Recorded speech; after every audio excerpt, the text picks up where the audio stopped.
colectivo solvente. Democracia. 821. Estamos ya de regreso al programa y por supuesto el doctor Augusto Latorre gentilmente ya nos acompaña allá en los Estados Unidos y vía Skype, y el señor economista Mauricio Pozo también nos va a acompañar unos minutos para reflexionar sobre el tema económico. Doctor de la Torre, bueno, usted está en este consejo, se han hablado de los límites que puede tener el consejo, de las reflexiones que pueden hacer. ¿Cuáles son los límites y cuáles van a ser sus propuestas? Algunos dicen son las más radicales, han dicho desde ortodoxo hasta casi temerario. Doctor de la Torre, bienvenido, buenos días. ¿Cómo le va, Francisco? Muchas gracias por esta invitación. Mire, quizás valga la pena empezar comunicándole a usted y a su audiencia que entiendo que hacia el mediodía de hoy el gobierno va a anunciar los términos de las actividades, digamos, o los parámetros de la actuación del Consejo de Asesores, y entiendo que el presidente también va a anunciar los nombres de los asesores. La idea es bastante sencilla y es común en el mundo, en muchos países en el mundo. Ante la envergadura, complejidad y profundidad de esta crisis, muchos gobiernos están pidiendo a expertos independientes. Y la palabra independiente es importante, porque los gobiernos siempre pueden consultar con los líderes políticos, con los líderes gremiales, con los líderes sindicales, quienes obviamente son fuente de consulta importante para todo gobierno, pero ellos expresan una visión particular del gremio o de un partido político y no necesariamente son expertos en economía. Entonces, la idea de este Consejo de Asesores es tener un grupo de expertos en economía que tienen credenciales que ameritan su experticia y que le den al gobierno una opinión independiente, más técnica, que el gobierno pueda utilizarla, si quiere, para formular la respuesta de política pública. La intención es que los asesores tengan plena libertad intelectual, que estén en desacuerdo entre ellos. Ojalá, sería sano que los asesores le den al gobierno opiniones contrastantes. Los asesores no tienen ninguna relación laboral ni contractual con el gobierno, no reciben ningún pago, ni directa ni indirectamente, y por tanto tienen esta independencia que les permite ser francos. Al mismo tiempo, los asesores tenemos que ser responsables. Si el gobierno te consulta sobre una política que está pensándose, que está gestándose, el asesor tiene que ser cuidadoso de no emitir una gran cantidad de opiniones personales mientras la política no se haya decidido. Una vez decidida la política, el asesor podrá incluso decir que no está de acuerdo con ella. El asesor no es un miembro del gobierno y no tiene ninguna relación burocrática con la gestión de política pública. Es una instancia de consulta y de opinión independiente. Esta opinión está con nosotros el economista Mauricio Pozo, también a quien saludamos. Economista Pozo, planteado así, el doctor de la Torre nos dice, la asesoría va a hacer esto, nuestra reflexión, nuestro aporte es de eso, y claro, y se corre el riesgo, porque en este país aceptar reflexionar con el gobierno, sea quien sea, más aún con este, corren riesgos, ¿no? Y es gente que acepta estos riesgos. Usted ha hecho y hace opinión pública, economista Pozo. ¿Cómo puede funcionar? ¿Puede chocar con el ministerio esto que con racionalidad nos plantea Augusto Latorre? El asesor puede incluso discrepar con la última decisión. ¿No será que puede romper entonces la política ahí? Bienvenido, buenos días. Buenos días, gracias por la entrevista, Francisco. Fíjese, me parece que en el Ecuador a veces se levantan reacciones sobredimensionadas sobre hechos que no deberían provocar ese tipo de cuestionamientos. Esta no es la única circunstancia del mundo donde existen asesores presidenciales sobre algún tema en específico. Existen otras experiencias y el caso ecuatoriano no es la única. Por un lado, tenemos que tener claro que el que toma las decisiones en materia de política económica es el gobierno. La máxima autoridad en materia el tema económico es del ministro de Finanzas y el presidente de la República soporta esas decisiones. En ese sentido, no hay aquí ningún tipo de involucramiento en decisiones. Lo que existe es una creación de un grupo consultivo que por sus antecedentes el gobierno considera que su expertise les pueda dar un razonamiento adicional para que ellos puedan tomar las mejores decisiones. Aquí no hay, hasta donde yo conozco, una interferencia del grupo consultivo en las decisiones de gobierno, sino es el gobierno, a través del ministro y el presidente, el que les pide opiniones sobre temas diversos a este grupo. Así que yo no le veo ningún conflicto, me parece inclusive una decisión sana. Si un gobierno es abierto y es democrático, yo creo que permanentemente esté escuchando opiniones de los ciudadanos, de los analistas, de los dirigentes gremiales, y sobre esa base debería ir regulando sus propias políticas públicas. Entonces, yo en esa línea me parece que puede ser de gran utilidad. Finalmente el responsable de las decisiones es del gobierno y será siempre el ministro, el jefe del equipo económico, el que tenga que tomar las acciones que correspondan. Planteado así entonces, doctor de la Torre, la racionalidad es la época de los sensatos, dice en este momento. Los sensatos van a tener que actuar de alguna manera y a usted le han acusado de eso, de sensato. Entonces, ¿cuál debería ser la línea de comportamiento en la economía, doctor de la Torre, en estas dificultades que cualquier cosa que se plantea no es suficiente y que va a tener consecuencias sociales? Entonces, ¿por dónde vamos a iniciar? O usted, cuando conversa con el gobierno, ¿qué les dice que hay que hacer primero?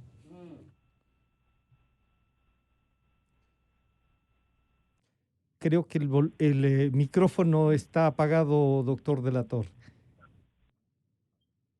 ¿Ya me escucha? Ahí sí, ahora sí. Perfecto, le decía que a mí me parece que uno de los desafíos más grandes que tiene el gobierno en la coyuntura actual, y en cierto sentido que ojalá los asesores podamos ayudar, es explicarle a la población la naturaleza de la crisis que vivimos.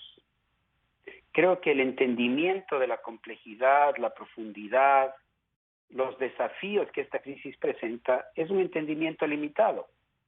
Porque claro, la psicología humana es esa. Cuando yo estoy viendo un desastre frente a mí, quisiera pensar que no es un desastre y quisiera vivir como vivía antes de que se produzca este gran choque de la pandemia.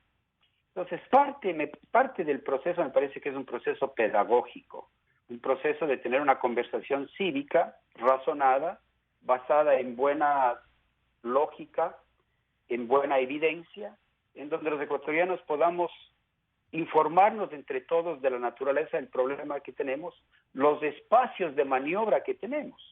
Porque, claro, pues si usted está jugando fútbol con un equipo muy complicado, va a tener que hacer cosas muy especiales si uno quiere ganar.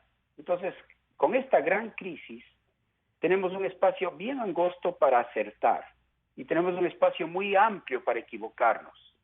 Y entonces tenemos que ser conscientes que cuando la incertidumbre es tan profunda, la crisis tan complicada, el ámbito para equivocaciones es enorme, o el ámbito para que la gente proponga soluciones simplistas y mágicas, engañosas en el fondo, también es enorme.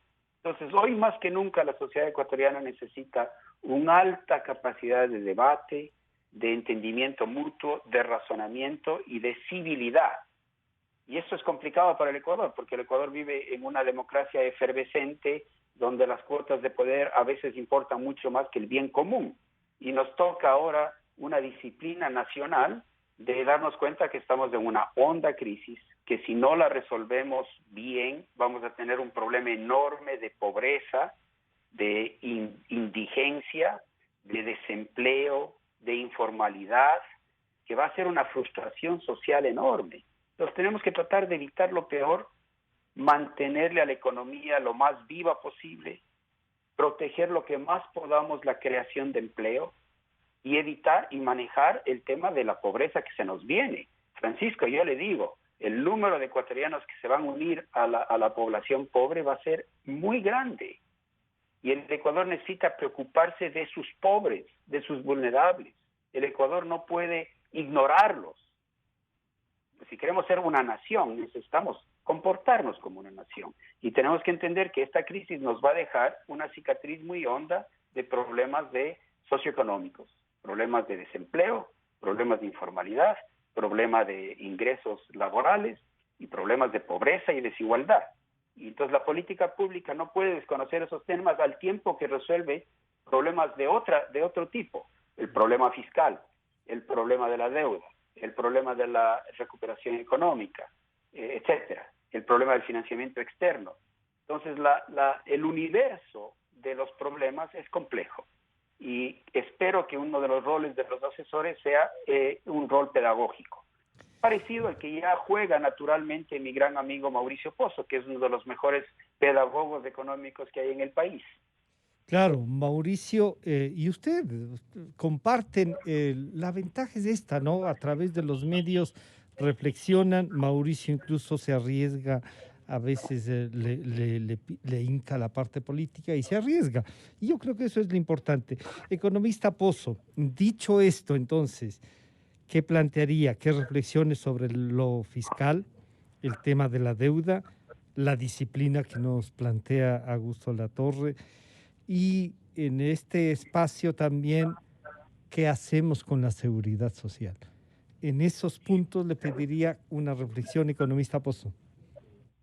Francisco, primero le agradezco a Augusto su generosidad en palabras. Creo que él es uno de los técnicos que nos realmente puede ayudar en esta coyuntura y hay que reconocer su aporte, sus conocimientos y su experiencia. Pero sí quisiera nominar, o más que nominar, definir algo, Francisco. Fíjese, en economía no existe una normativa, no hay un manual de procedimientos. No es que usted recurre a un instructivo donde dice, en una economía con un déficit fiscal de tanto, con un problema externo de esta naturaleza, con este problema de empleo, que le ataque un problema sanitario, haga esto, stop, y de esta secuencia. Eso no existe. Lo que existe es la capacidad de hacer el mejor diagnóstico posible y en función de eso tomar las mejores decisiones posibles. Y eso de alguna manera termina siendo prueba-error. Es decir, usted tiene que tomar decisiones. Si ve que estas por alguna razón empiezan a fallar, pues tendrá que rectificar o ajustar las mismas para que empiecen a dar los resultados que correspondan. Fíjese, el Ecuador, el año 2020 está frente a una situación donde probablemente las tasas de desempleo se vayan a duplicar y probablemente el subempleo pueda llegar a cerca del 67 o 68% de la población, con lo cual hace una figura absolutamente demencial.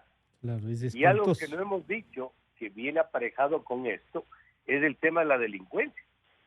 Nos guste o no, esto va atado a riesgos de seguridad ciudadana y lo que podamos hacer para manejar una coyuntura de esa naturaleza. Entonces, ese es un tema que me parece importante anotar. En respecto a la seguridad social, fíjese, la seguridad social en el Ecuador, a mi criterio, adolece fundamentalmente de tres grandes problemas. Tiene un problema actuarial, es decir, lo que recibe de aportes del día de hoy no son suficientes para poder atender las pensiones de hoy y de mañana y del futuro. Tiene un problema financiero, hay un problema de gasto excesivo respecto a los ingresos que tiene la propia institución. Y tercero, tiene un problema administrativo y de corrupción y de gobierno corporativo, pongámoslo así. Si usted no hace una reforma integral a todo ese proceso, a toda esa integralidad de situaciones, usted mañana puede estar subiendo la edad de jubilación para que le permita un horizonte mejor en el pago de pensiones, o puede subir la tasa de aportación, y lo único que ha hecho es ganar tiempo y no ha resuelto el problema de fondo. Por esa razón me parece que es absolutamente emergente una situación, una decisión para darle una salida integral al problema y plantearnos cosas que probablemente van a generar cierto tipo de malestar social. Opinión de distinta naturaleza, como es el hecho de que, por ejemplo, en el Ecuador, la seguridad social tiene dos grandes vertientes: las prestaciones de salud y las prestaciones de jubilación, con todas sus derivaciones, lo de invalidez, vejez, muerte y todo eso. En otros países, solamente es el tema de jubilación. La salud, es parte de las políticas públicas adicionales. Yo no sé si eso algún dato tendrá que ser planteado en una institución donde tendrá que tomar decisiones, porque 38,000 personas es muy complicado administrar una función de esa naturaleza. Que tenga presencia el presidente de la República en la directiva del instituto, también habrá que evaluar si conviene que siga presente. Yo en lo personal no me gusta su presencia. Creo que la directiva puede invertir en bonos de Estado como ahora hace cualquier seguridad social en el mundo, pero sobre bases técnicas, y sobre bases de mercado y sobre compromisos preestablecidos. Entonces, yo creo que para responder su inquietud, sí se requiere una reforma, pero tiene que ser integral. Caso contrario, estaremos simplemente dorando el problema y no estaremos resolviendo el mismo.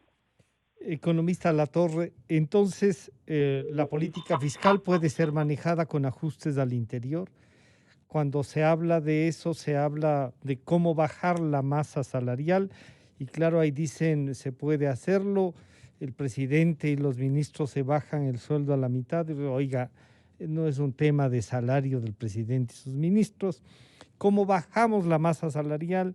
Y unos dicen, no saquen a la gente, bájenles los salarios.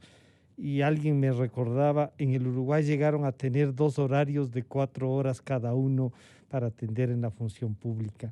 ¿Cómo visualiza usted esa parte, doctor de la Torre? Mire, en esta emergencia tengo la impresión de que el problema político más grande que el gobierno enfrenta, curiosamente, está al interior del gobierno. Porque el gobierno sabe que necesita reducir el gasto corriente. No es un problema de saber, de conocimiento, es un problema de cómo lo implemento y hago que el servicio civil, los empleados públicos acepten una reducción de la nómina. En mi opinión personal, en esta gran crisis de la pandemia del COVID-19, sería preferible que los ajustes vengan por el lado de los salarios.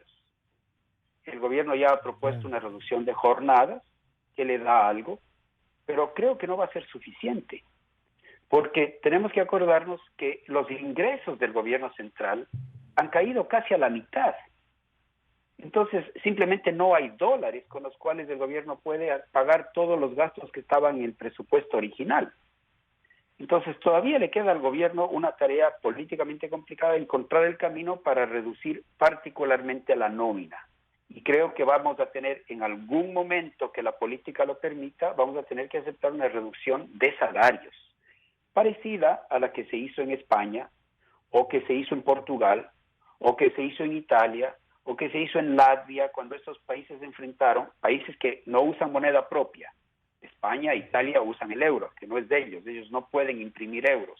Entonces, tiene una situación parecida a la del Ecuador. Cuando los euros se achicaron y perdieron acceso a los mercados financieros, tuvieron que, por decreto, reducir los salarios del sector público en el orden del 20 o 40%, es lo que pasó en Portugal y en España, por ejemplo. Entonces, el Ecuador, me parece a mí que la fuerza de las circunstancias le van a empujar al gobierno a tramitar políticamente esta decisión, que es muy dura. Hay que reconocer que es muy difícil.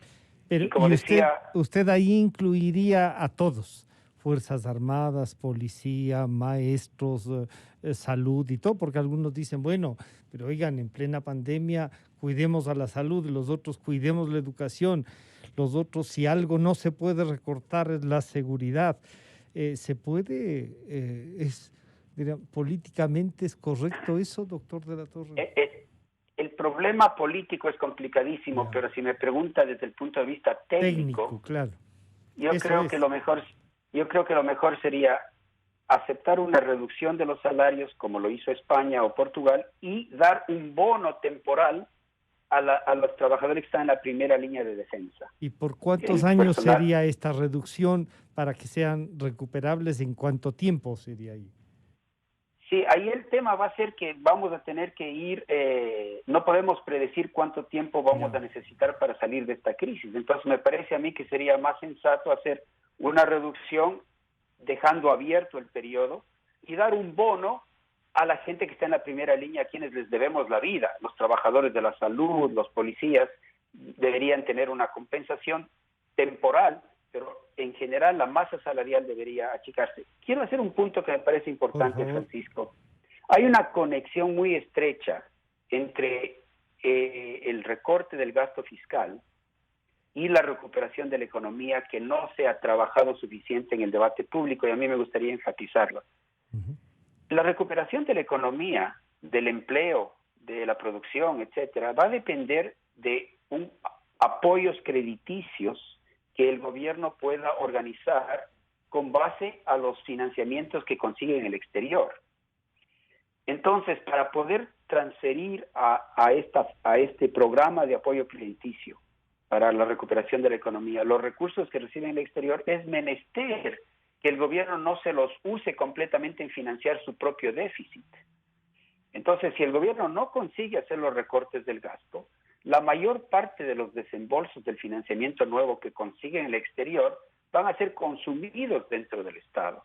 Necesitamos que el Estado aparte la mitad o una buena fracción de los dólares que vienen de afuera para ponerlos en un fondo de apoyo crediticio que nos ayude a la recuperación del empleo y de la economía. La creación del fondo sería esencial, entonces. Absolutamente esencial. El presidente ha anunciado que han identificado más o menos $1.000 millones para iniciar un gran programa de apoyo crediticio. Los 1.000 millones son un buen comienzo, pero no creo que es suficiente. Entonces el gobierno necesita no consumirse completamente en su interior los financiamientos externos y necesita canalizar una buena parte de ellos hacia los apoyos crediticios. Por eso es que hay esta conexión muy estrecha entre el ajuste fiscal, en este caso de la emergencia, y la capacidad de recuperación de la economía.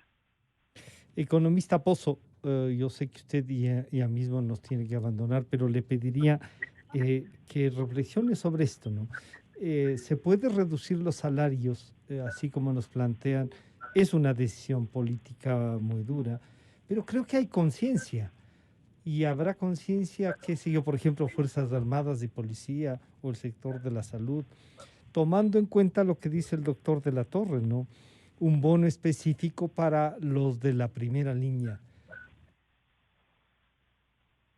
Me parece, Francisco, que hay que explorar las opciones que sean las más convenientes. Creo que una de ellas puede ser la que ha citado Augusto, pero yo le diría que hay que tener bien claro que la coyuntura actual no nos permite mantener la estructura de costos anteriores.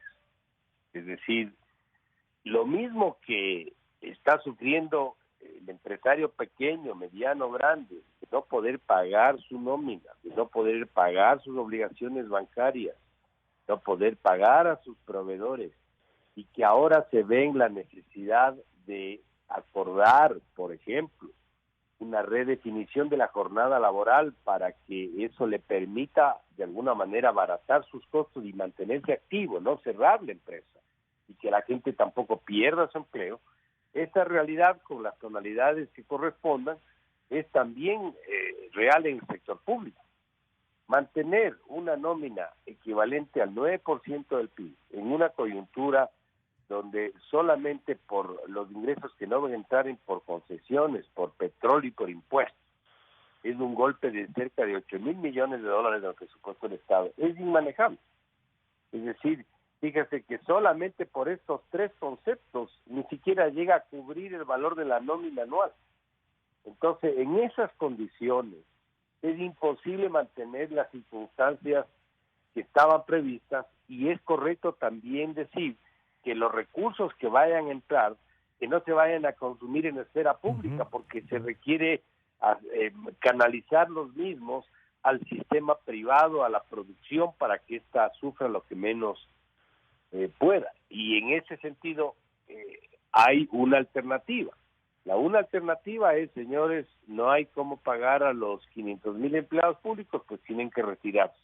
En este momento esa decisión me parece bastante más dolorosa y complicada que buscar una reducción de la remuneración. Pues una reducción de la remuneración que permita que la gente mantenga su empleo. Algún rato habrá que tomar decisiones posteriores de personas que están de más en la esfera pública, pero por el momento eso, y eventualmente alguna compensación para los que están como soldados del primer frente de batalla, llamémoslo así. Ahora, sí creo que es importante añadir algo. Es verdad que existen sectores sensibles, el sector de la seguridad, donde los cuidan los policías, las Fuerzas Armadas, la parte sin duda de salud y de educación, pero que no se malentienda, en esos sectores no existen excesos, por supuesto que existen excesos, por supuesto que existen gastos que tienen que ser recortados, sino que aquí tenemos la idea que como es salud, todo el mundo son enfermeras y médicos y no hay cómo topar nada. Sí existe el espacio, yo creo que ahí las autoridades tendrán que hacer los esfuerzos necesarios, porque también creo que hay una cuota de aporte por parte de esos otros sectores y seguir en el proceso de achicamiento del Estado, que ya se inició con los anuncios del presidente, pero que todavía existe una cantidad de grasa muy grande que tiene que ser paulatinamente recortada. Doctor de la Torre, la seguridad social, que es el otro tema, pero usted nos puso a reflexionar sobre cómo trabajar. Hemos escuchado decir, vean, bajemos la nómina en un 20% a todos por igual, disminuyan las asesorías y estas cosas, no más estudios ni de opinión pública, ni de cosas por el estilo, sino lo necesario para hacer un seguimiento. ¿Qué otros recortes además de eso? Porque, claro, unido a la seguridad social, si desbajamos el salario, bajan también los ingresos a la seguridad social y parece que se afecta más. ¿Cómo empatar las dos cosas, doctor de la Torre? Creo que lo que hay que hacer es hacer una priorización muy cuidadosa de los gastos que el gobierno debe defender y necesita incurrir, y esa priorización es dolorosa, porque cuando uno prioriza quiere decir, de cada dólar que es escaso necesito privilegiar el gasto, digamos, en el tema de salud pública, etcétera.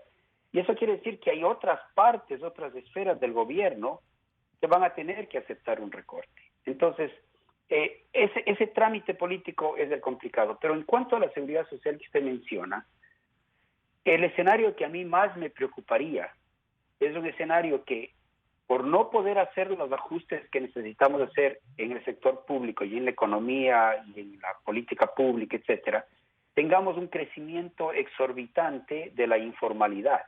Claro. Si toda la fuerza laboral, porque las empresas no logran sobrevivir, porque cierran, porque no logran bajar los costos, la actividad económica se pasa a la informalidad, las cotizaciones a la seguridad social colapsarían, porque la informalidad, por definición, implica que la gente ya no cotiza a la seguridad social. Pero ahí tiene usted un problema que nos puede saltar con mucha fuerza ya en los siguientes meses, y que es que los ingresos que tiene la seguridad social ya son muy inferiores a las pensiones que ya tiene que pagar, porque las pensiones que ya tiene que pagar son obligaciones que ya existen. Y es muy posible que tengamos un problema adicional que nos empuje, como decía Mauricio, a hacer una reforma integral de la seguridad social más temprano de lo que habíamos planeado, por así decirlo. Y es el siguiente. Ecuador es el único país de América Latina en donde la seguridad social se nutre no solo de las contribuciones de los empleadores y de los empleados, sino que además el 40% de esas contribuciones vienen del gobierno central. En ningún país de América Latina tiene ese arreglo. En la mayor parte de los países de la América Latina que tienen sistemas de seguridad social parecidos a los de Ecuador, los ingresos de esas instituciones provienen de las contribuciones de empleadores y empleados. El gobierno no contribuye. Lo Pero en el Ecuador tripartito no funciona ahí. No. En el Ecuador tenemos esta cosa que 40% de las contribuciones vienen del gobierno central. Entonces, ahora preguntémonos lo siguiente. ¿Tiene el gobierno la caja para hacer esa contribución del 40% cuando se le cayeron los ingresos a la mitad? Es muy posible que el gobierno en los siguientes meses y años se dé cuenta que ya no le da la caja para poder pagar en efectivo el 40% de las contribuciones. Entonces, en el Ecuador tenemos un cordón umbilical muy complicado que le une al proceso fiscal del gobierno central, le ata al proceso de la seguridad social. Y ese cordón umbilical tiene que ser pensado en la reforma. Tenemos que reformar eso porque en las proyecciones que yo he visto, a don Rodrigo Ibarra, que es posiblemente uno de los mejores actuarios que hay en el Ecuador, él tiene unas proyecciones hacia el futuro, lo que él muestra es que ese 40%, si no se reforma la seguridad social, ese 40% que ahora representa 2% del PIB, en 10 años va a ser 10, 12% del PIB. Un gobierno central no va a tener los recursos para pagar 12% del PIB a la seguridad social. Y había un presidente que dijo que ahora hay liquidez, gastemos ya cuando sea, si es necesario, se cubrirá el 100%. Ese es el gran problema, el gran error. Entonces, todas estas equivocaciones del pasado, esta manera, digamos, imprudente de manejar las cosas, están saliendo a la superficie con mucha fuerza por causa de la emergencia del COVID-19. Entonces, creo que en el Ecuador vamos a tener unos desafíos enormes porque reformas políticamente muy difíciles, por ejemplo, la reforma de la seguridad social, o por ejemplo, la reforma laboral, o por ejemplo, la reforma tributaria, son reformas que las hemos estado postergando y pateando hacia adelante, y ahora a lo mejor, dada el colapso de los ingresos del sector público asociado a esta pandemia, nos veamos forzados a plantearle a la población ecuatoriana la necesidad de estas reformas que políticamente son muy complicadas, pero creo que se vuelven absolutamente necesarias y su necesidad se va a hacer más y más clara en los siguientes meses. Doctor de la Torre, el sector privado en 2 ocasiones, en octubre y en este último, ha reflexionado y ha dicho que más impuestos no, y usted nos dice si es posible ir a otra reforma tributaria.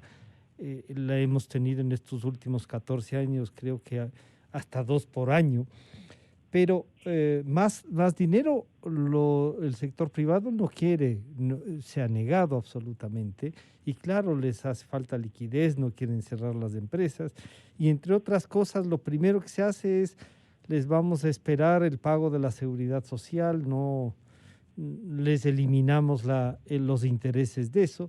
Y claro, no hemos enfrentado con seriedad quiénes pueden producir estos proyectos de reforma a la seguridad social. Hay una mesa que nos está proponiendo ya un tema, pero en este de la reforma tributaria que usted nos vuelve a traer a la mesa, ¿qué nomás debe tratarse y qué debe hacer el sector privado, además de lo que esté haciendo ya el sector público, ¿no?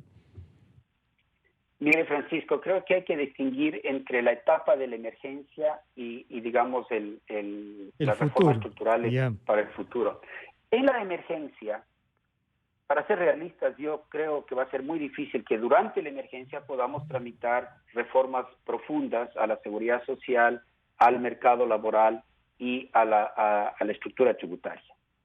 Me parece que eso es algo que si a mí me permitiesen dar mi opinión, yo le recomendaría al gobierno actual que arme equipos técnicos de trabajo para preparar esas reformas, de manera que esas reformas estén listas para ser discutidas cuando un nuevo gobierno venga el próximo año. O sea, este año que sea de debate y de propuesta.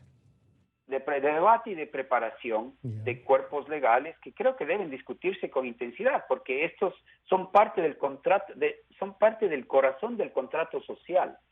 El tema de seguridad social, el tema del empleo y el tema de tributos. Ahí se justifica el pacto social, pues para eso estamos la organización, claro. Para eso estamos. Entonces nos va a tocar, creo que, preparar y discutir estos cuerpos legales. Yo recomendaría que este mismo gobierno, pese a su gran debilidad, ya ponga a equipos técnicos a trabajar en esto, a discutir, a consensuar, etcétera, para que el próximo gobierno tenga al menos una base de la cual pueda partir para estas reformas permanentes. Durante la emergencia, sin embargo, hay un tema muy delicado que el Ecuador necesita resolver y que no ha podido resolverlo hasta ahora, y que es el tema humanitario. El presidente planteó una contribución progresiva de las personas que ganaban, me parece, en algún momento se habló de que ganen más de $4,000 o $5,000 por mes, que haga una contribución solidaria para ayudarle al ecuatoriano que está entrando en la pobreza o la indigencia o grandes problemas de desempleo. Esa contribución solidaria se interpretó como un impuesto. El gobierno trató de aclarar que no era un impuesto, que ese dinero no iba a ir a las arcas fiscales, sino que iba a ir a un fideicomiso para que de ese fideicomiso se canalice de una manera eficiente hacia la gente que más necesite. Ese debate fracasó. Entonces cayó, lamentablemente. Se sumó a la corrupción tan galopante que dicen, ¿por qué voy a poner más plata? Que paguen los que han estado en la fiesta. Exacto. Entonces, los temas de corrupción, la situación de liquidez tan difícil de la economía privada y la percepción de que esto era un impuesto permanente en lugar de una contribución solidaria temporal, desfiguraron esa propuesta y en el debate público se cayó. A mí me entristece mucho eso, porque en medio de la emergencia de este tipo, de tal magnitud, me parece que necesitamos actuar solidariamente y si bien todos están golpeados, unos están golpeados más que otros. Entonces yo sí creo que hay que invitarle al ecuatoriano que más puede, que le tienda la mano, francamente, de solidaridad al ecuatoriano que más necesita. Y me parece que de alguna manera vamos a tener que restablecer un elemento solidario y humanitario a la política pública. De lo contrario, lo que va a parecer es que toda la política pública está sesgada en contra del más pobre, del más necesitado, del trabajador de menores ingresos, y que todo se hace solo en favor de la gente rica, con lo cual el país se iría partiendo y fragmentando aún más. Entonces, en medio de la emergencia, creo que necesitamos encontrar un consenso social que nos permita ser solidarios. Cierto que hay problemas de corrupción.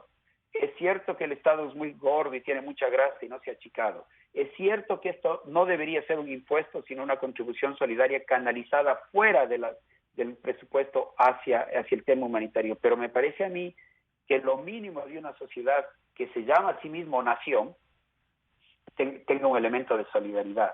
Entonces me apenó mucho que este elemento se haya desfigurado y que lo podamos perder. Pero creo que durante esta pandemia y la emergencia que ha ocasionado, vamos a necesitar reincorporar en la vida nacional un elemento de solidaridad humanitaria. Y en medio de todo esto, el tema de la deuda, que no sé cuántas veces dicen que ya eso es para historiadores.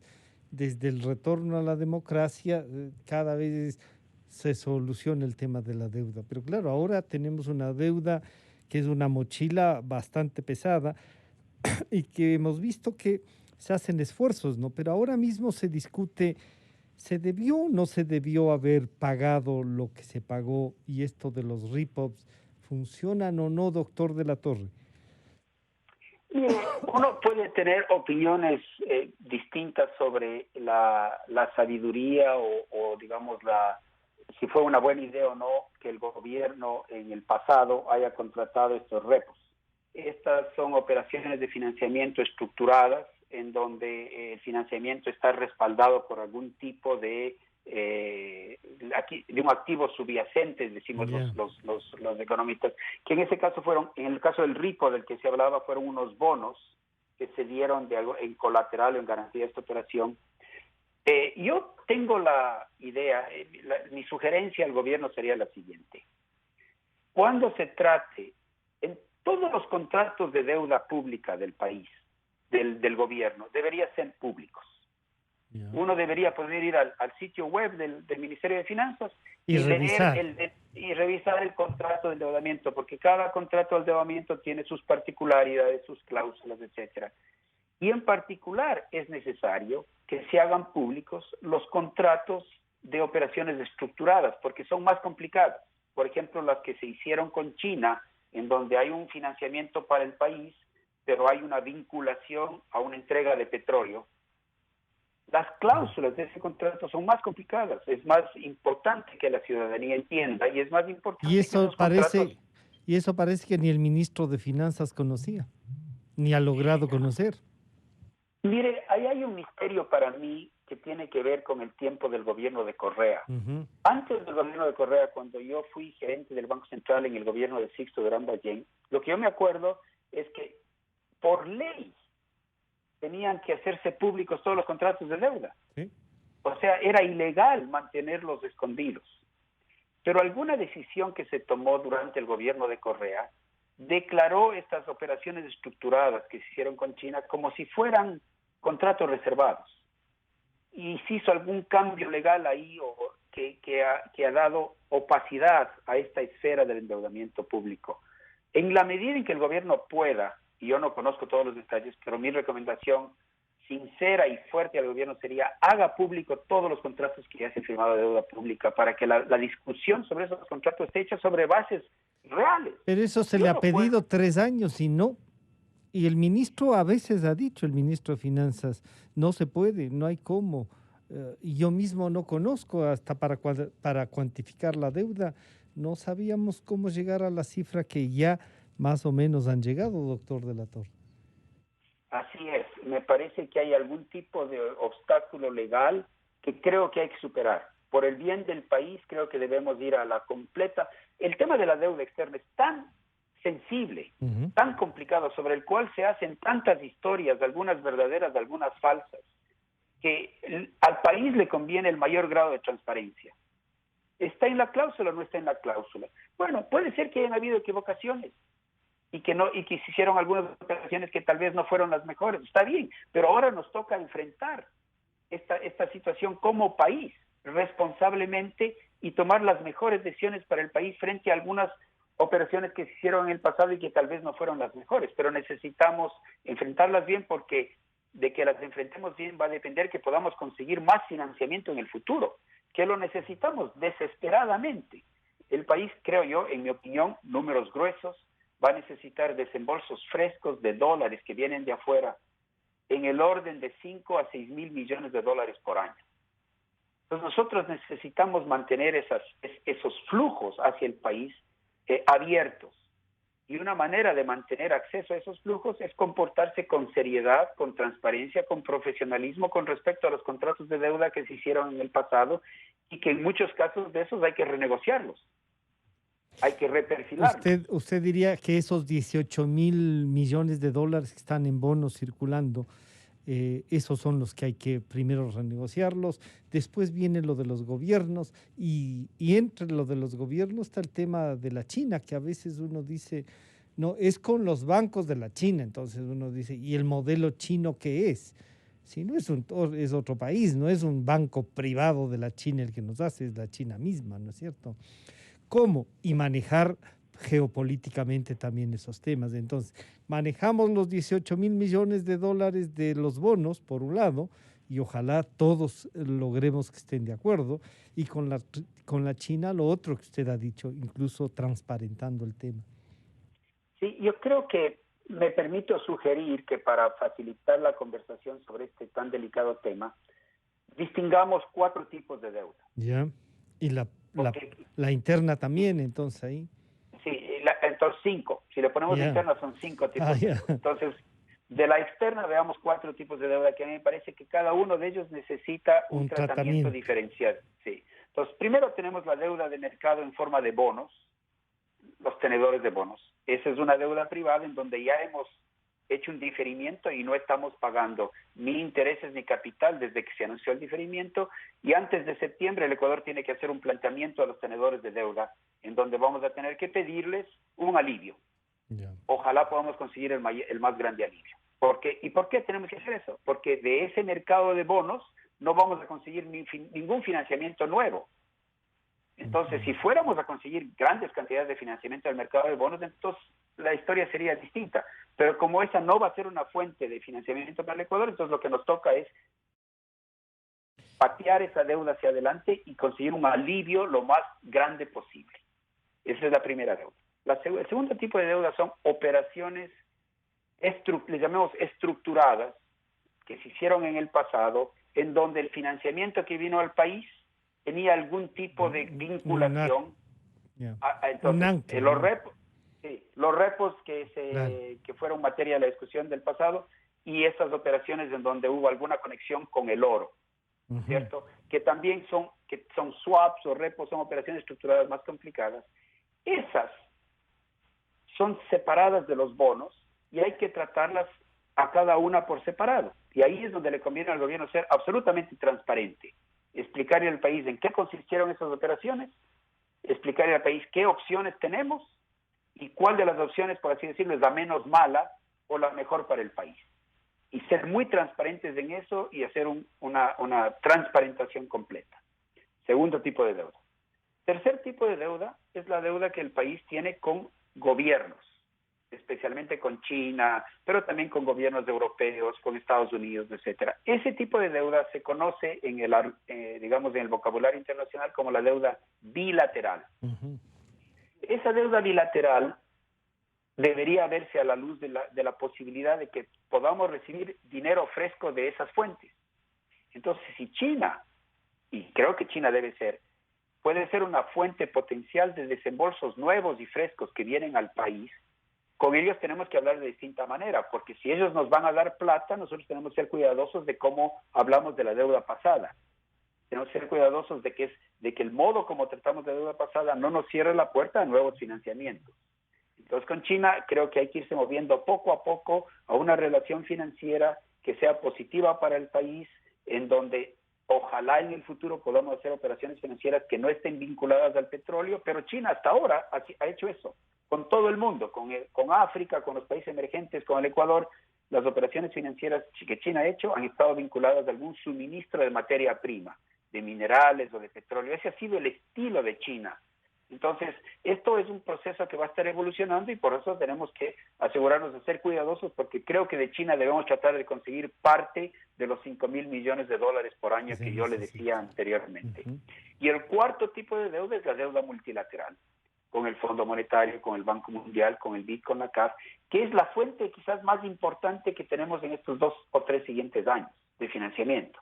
Entonces, con ellos también tenemos que manejarnos con absoluta seriedad, porque ahí está nuestra fuente de salvavidas, digamos, ahí está el salvavidas financiero para el país, el único que tenemos porque no tenemos acceso al mercado privado. Entonces, en la deuda bilateral y en la deuda multilateral tenemos que manejarnos con absoluta responsabilidad, porque el objetivo en esos dos tipos de deuda es conseguir más deuda. Porque si lo único que hacemos con ellos es no pagarles, nos quedamos sin dólares en el país y la economía se ahoga. Entonces, con la bilateral y con la multilateral, el país tiene que aceptar que necesitamos conseguir más deuda y no solo reducir en los pagos, sino que necesitamos conseguir más deuda. Y en la interna, doctor de las Torres, ¿cómo renegociarla? Porque ahí están, por ejemplo, una cosa que a veces no se ve, ¿no? Lo que están pendientes y que no se ha pagado y la gente está esperando también que le paguen.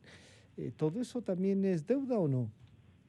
Sí, la deuda interna me parece que tiene como que 3 frentes, ¿no? Primero está la deuda que tiene el gobierno central hacia la seguridad social. Yo creo que esa deuda tiene que organizarse, tiene que ordenarse, tiene que que de alguna manera reestructurarse en un flujo que el gobierno pueda pagarle con seriedad a la seguridad social a lo largo del tiempo y que le dé, a cambio de eso, a la seguridad social unos papeles de deuda más claros, más transparentes de mercado y que le permita a la seguridad social planear mejor su flujo de caja. Ahí hay un grupo de deuda interna. Un segundo grupo de deuda interna es la que se les obligó a los bancos a tener como requisitos de liquidez en el tiempo del gobierno de Correa. Entonces ahí hay unos papeles que están con los bancos y con los bancos hay que sentarse a que también esos papeles tengan ciertos perfiles y ciertos plazos, etcétera. Y luego hay un tercer grupo de deuda de cortísimo plazo que son los CETES. Y esos CETES se vencen cada 3 meses, cada 2 meses. Y entonces el Ministerio de Finanzas tiene que estarlo refinanciando cada día prácticamente, cada 3 meses está dando la vuelta a esa deuda. Yo creo que ojalá se pueda conseguir un marco legal que le permita al gobierno decir, a ver, del saldo existente de CETES, eso es del pasado, organicémoslo. convirtamos a esos CETES en papeles de más largo plazo y de aquí en adelante no emitamos CETES a menos que estemos seguros que podemos pagarle dentro del mismo año, porque el concepto del CETES es que es una operación de ese año, ¿no? De ese año, en donde se supone que yo me endeudo este año porque en enero no tengo mucha caja y en abril ya puedo pagar. Entonces, se supone que los CETES son manejos de tesorería intraanuales, pero se han ido acumulando tanto que ya no son intraanuales porque hay que estarlos refinanciando. Entonces, es una deuda permanente. Tienen que reestructurarse. Yo creo que lo más sano sería convertir a esa deuda del pasado en bonos de largo plazo, de común acuerdo con los tenedores, y de ahí en adelante ser mucho más disciplinados en los CETES y no emitirlos a menos que estemos seguros que podemos pagarlos dentro del mismo año. Doctor de la Torre, una última reflexión. Yo creo que la asesoría y como usted ha dicho, este aporte cívico para reflexionar en público ya lo está haciendo y eso es un gran aporte suyo, doctor de la Torre. Los gobiernos seccionales y la relación con el gobierno central. Algunos incluso han llegado allá a hablar como consecuencia de todo esto de federalismo. Pero uno revisa todo, y usted que estuvo en el Banco Central y dice, los gobiernos seccionales viven del presupuesto del Estado. Así es. Legal e institucionalmente hay separación entre los gobiernos seccionales y el gobierno central. Desde el punto de vista de la política pública, eso es parte del Estado. El Estado tiene distintos componentes, entonces hay vinculaciones muy fuertes. Como usted dice, las transferencias que el gobierno central hace a los gobiernos seccionales depende de los ingresos que el gobierno central tiene. Entonces, durante los siguientes meses y en el siguiente año, las transferencias que el gobierno central va a poder hacer a los gobiernos seccionales van a caer, porque los ingresos del gobierno central han caído. Entonces, automáticamente, por fórmula, van a caer. Entonces, si los gobiernos seccionales no entienden que esa es la realidad y más bien quieren que el gobierno les pase la misma cantidad de dinero de antes, pues vamos a entrar en un impasse que nos va a impedir progresar. Así como decía Mauricio Pozo, en las empresas privadas se están llegando a acuerdos entre empleadores y empleados y proveedores para tratar de que esta cosa siga funcionando. Dentro del Estado también vamos a tener que hacer sacrificios al interior compartidos por todas las partes. Y así como se dice que la seguridad social puede reducir su personal, que se engordó demasiado, que tiene mucha ineficiencia y mucha corrupción y que eso hay que limpiar, también creo que se puede decir cosas parecidas de ciertos gobiernos seccionales que pueden mejorar su eficiencia, achicarse, reducir la corrupción, manejarse de manera más moderna, etcétera, etcétera. Nos va a tocar a todos ser parte de ajustes del cinturón o que nos está obligando no la decisión del gobierno, sino un choque externo, que es un virus, y que le ha debilitado de manera muy fuerte a una economía que ya traía debilidades antes del COVID. Doctor de la Torre, muchas gracias. Estaremos en contacto entonces para ver cómo avanza esa asesoría y cómo reflexionamos las propuestas que nos hagan. Muchas gracias, doctor Augusto Latorre. Muchas gracias a usted, Francisco. Que tenga un buen día. Muchísimas gracias. Adiós. Han estado con nosotros el doctor Augusto de la Torre y el economista Mauricio Pozo, exministro de Finanzas. Aquí estamos terminando esta mañana de trabajo. Nos encontramos mañana. Hasta mañana entonces, y como dice Gonzalo Rosero, siempre buscando la verdad.